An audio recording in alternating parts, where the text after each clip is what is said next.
we talk about the unconscious mind and the subconscious mind here on this channel. And one of the things I'm sure you'll want to learn is about how to change it, how to influence it, how to, it's set up a certain way right now, and you might want it to be a different way. I mean, there's always improvements that we can make in life. There's always ways that we can make life even better, even when things are good. I think there is an impulse within us humans, to always expand our consciousness, to grow more. It's not to say that where we are, there's anything wrong with that. There's absolutely nothing wrong with where anyone is or where we are right now. But I think there is something within the human spirit that wants to grow, it wants to expand, it wants to actualize itself as much as possible. I think really that is the impulse of life, to expand, to grow. That's why we just don't seem satisfied with just leaving things the way they are. Hey, it's good, just leave it. That's why you see on the shirt here, they make life even better. It's just to say that, look, things don't have to be bad for us to want to make them better. And no matter how good they are, there's always an impulse to want it to be even better.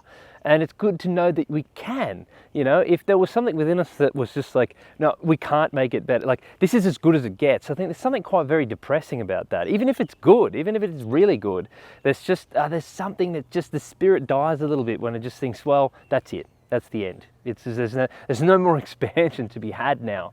We want that feeling of expansion, that feeling that there's more to come. Even as we get older, if we want to know that, just even as our physical bodies might decline, that there's something that the spirit can grow, that we can grow, that there's something that's still marching forward.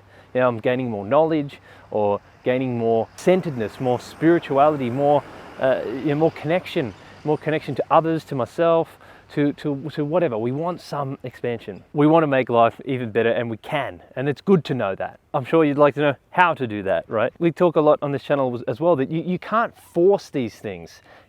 Forcing this stuff is exhausting and frustrating, and it doesn't feel expansive at all. But there is something within us. We want to just control stuff. I want to control it. If I can just get the strategy and the structure, and then I can just impose that on myself, then if I could just make this happen to me, because I don't know, it feels easier that way, or we're trying to simplify it to that point, that we could just install it, just shove it in there and it'll work.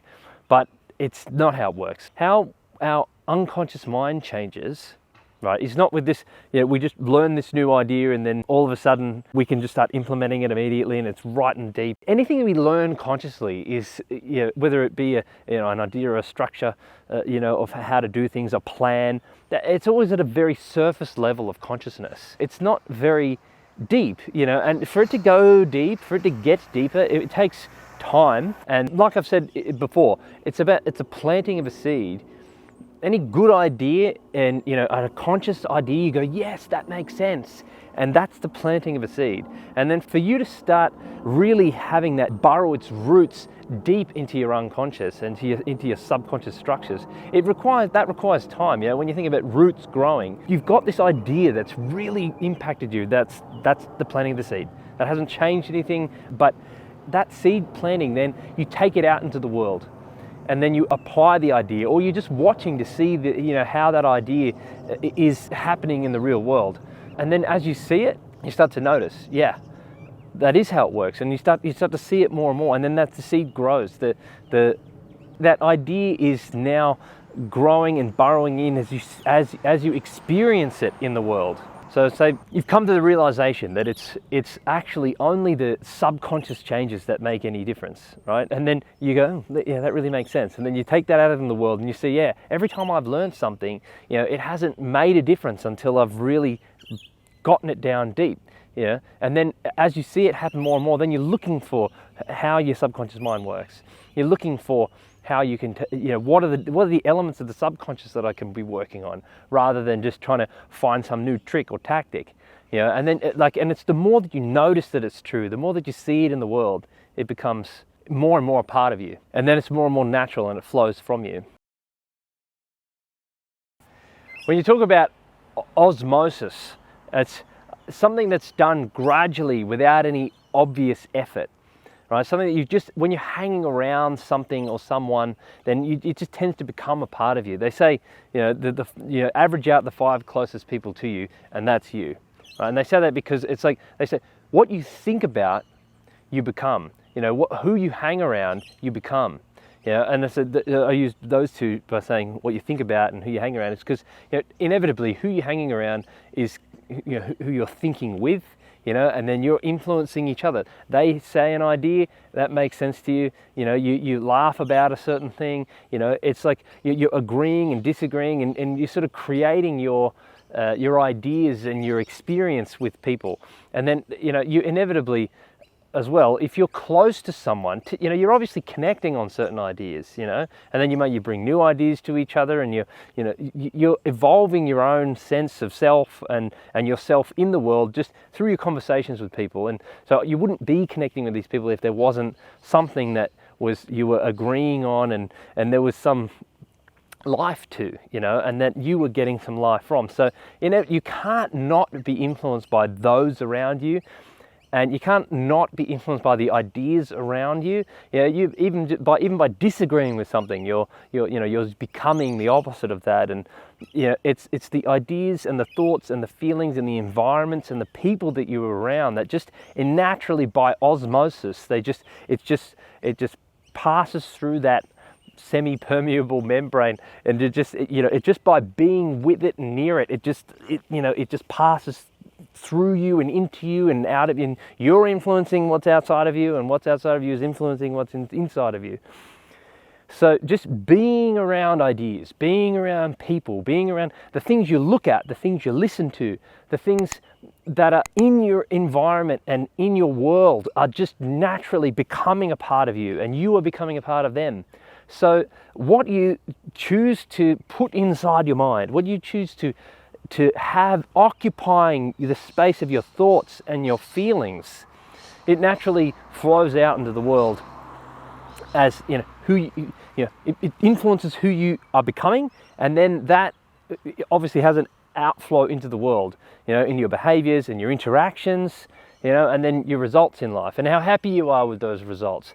What happens out in the world, you have thoughts about that and feelings about that and meanings that you're making about that. And then that is your experience, and then your experience then flows back out into the world, and it's this constant feedback loop. So what I'm saying is that if you can put more of the things that you would like to be in your mind, right, through your external experience of what you're hearing, you're thinking, who you're hanging around, right, that it naturally just becomes a part of you. It can't not. So when I want to learn something, I found that that when I first learnt hypnosis, I thought, I want to be the best therapist that I can be. I want to know as much as I possibly can about it. I want to start to become that in the sessions that I would do and my communications with people. I want to be more effective at that. Then I just thought, I'm just going to listen to absolutely everything I get my hands on, read as many books on it as I can. I wasn't trying to force the information in there. I was just listening to it all the time. I was just listening and just letting it marinate and letting it come. And it's just, I spent so many hours thinking about it just by listening to it and keep having it in my mind, and then talking to other people about it, and I just naturally talk about what I'm learning, and then just being interested in it. And then eventually it's just, I couldn't not be that, because I just spent so much time with those ideas bouncing around my mind that eventually it just becomes, it's just integrating. It's integrating as I'm just thinking about it and just hanging around it. I'm hanging around it through what I listen to and what I'm thinking about. It's just what happens. So if you want to be healthier, I always come back to this. This is sort of my thing that I've got the most experience with, and I've helped so many other people with, and I do constantly remind myself about it. Is that being healthier. Listen to some podcasts about it, read a book about it, watch some videos on it, watch a documentary on it, and just spend more hours consuming material on it, having conversations about it, having conversations with people who are good at that and you'd like to be more like, or have those particular aspects of that person be more a part of your life. Just spend more time around it, and don't force it. Forcing it is just painful. It's just frustrating. It just feels like there's a mismatch there. There's a tension there when you try and force something. There's a tension there, and that tension is blocking it from getting in. No pressure. Just consume more of that material. Consume more of what you think you would like to be more like, and then just see what happens. Just let it become a part of you by osmosis, right? Just by having it just naturally integrate by being near it. You know, by being near it, it just passes through that membrane. Before you know it, you'll just be being that, and you won't even realize what happened or how it happened. It'll seem almost effortless by just consuming as much as you can of it, having it in your head and in your heart, and it just becomes part of you and who you are. I hope that was helpful, and we'll talk more about this sort of stuff going forward as well. But this is just some ideas to help marinate on, to help you become more of who you want to be, right? And to make life even better, right? So if you want more of that material, then click like and subscribe if you enjoy that, and then I'll see you in this video right now.